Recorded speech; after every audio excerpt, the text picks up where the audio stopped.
Welcome everyone to another episode of Creepy Campfire Stories. I want to thank everybody for listening to the channel and all the subscribers that have subscribed. It's been pretty fun to do these videos. I like them. I've always liked the Bigfoot stories and Sasquatch stories. I found it very fascinating. This story was provided by BigfootEncounters.com. And I found it very fascinating, so I wanted to share it with you guys. And it goes like this. I have never been one for having an interest in the unknown or the paranormal. But when someone you trust tells of an experience from their past, sometimes you have to give the benefit of the doubt. I was reading your True Tales about a month ago and came across a story that took place in New Jersey on or about the area of the Doris Duke Farms. After reading it, my jaw dropped, because the story gave the one that was told to me validity. My grandfather told me the story back in 1991, a few years before he passed away. And so it goes. My grandfather worked from the late 50s to the early 70s as a landscaper on the Duke estate in Somerset, New Jersey. When he told this story to my sister and me, he was foggy when giving the exact dates, but he was still very sharp in explaining it in incredible detail. My grandfather's job was to manicure and care for the lawns in the north section of the property, whatever that meant, and other various duties. He said that in the summer of 1972, one afternoon, he was told by the head groundskeeper that he would be working overtime and that he was needed because a shipment was being delivered from Wisconsin. They needed about 8 men to unload the crate and to bring it into the garden area. That night the truck arrived and it was getting late. The men who were asked to stay for overtime were eager to get things done and over with and be on their way. When the truck pulled up, my grandfather said that the crate was about 8 feet tall and 5 feet wide. When he asked what was inside it, the one in charge said, "They are exotic trees." What happened next was enough to make half of the team get up and walk off the job and not care about the consequences. When the men started pushing the crate off of the flatbed truck, a blood-curdling scream was unleashed from within the box. All of the men let go of their grip and the crate fell to the floor.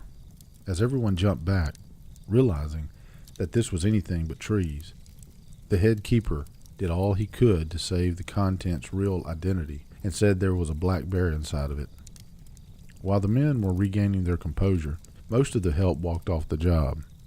They said that they didn't want to get hurt or mauled dealing with a wild animal without the proper safety equipment. So off they went, including my grandfather. Only 2 men stayed to finish what they were asked. This was the story told to my grandfather. The 2 men managed to get the load on the dolly and drag it into the garden compound. While guiding the crate down the main path, balance was lost and the crate came off the wheels. The crate hit hard enough to crack the side of the crate and lose the side panel, which fell off and exposed the contents.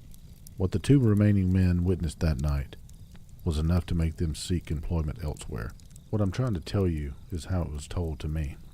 Inside the crate was a creature that had the shape of a man, but was anything but a man.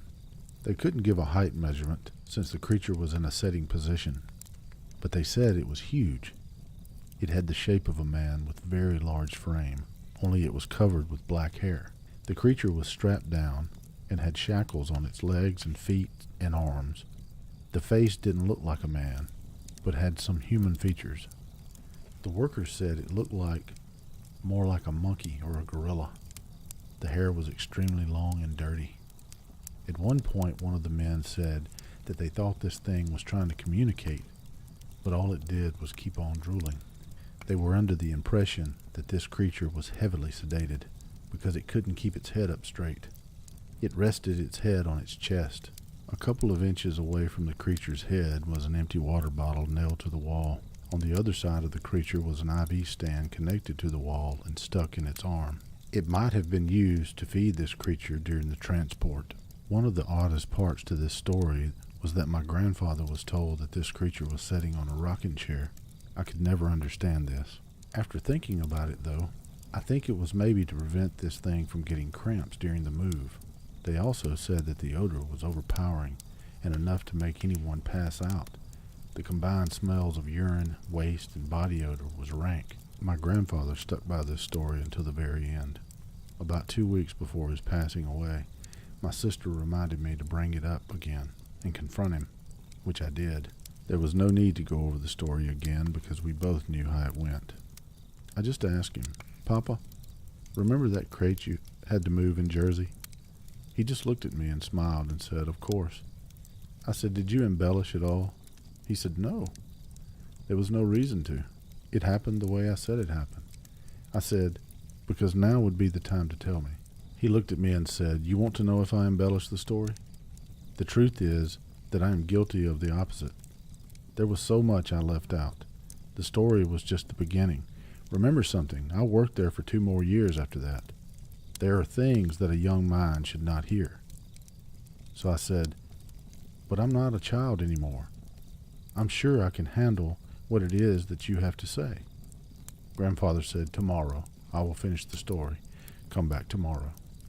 But there was no tomorrow. Grandfather passed away at 2 a.m. that morning in a New York hospital. Wow, that was a really good story. And I'm going to leave the person that submitted its name anonymous, even though, like I said at the beginning, we got this story from BigfootEncounters.com. And I read it and I thought, well, I want to share it with you. So I hope you enjoyed it.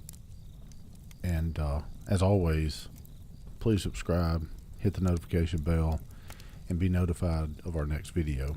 I'm doing this one a little bit early because I said I wanted to try to get out some more content, and that's what I want to do. So everybody have a safe week, and I'll see you on the next story.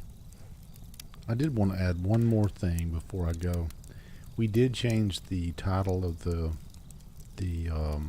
YouTube channel from Creepy Campfire to Cryptid Mysteries, and there was a strategic reason for that.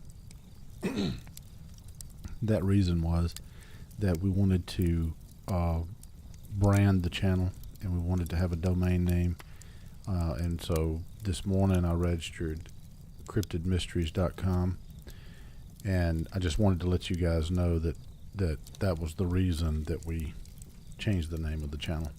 I will catch you guys on the next video.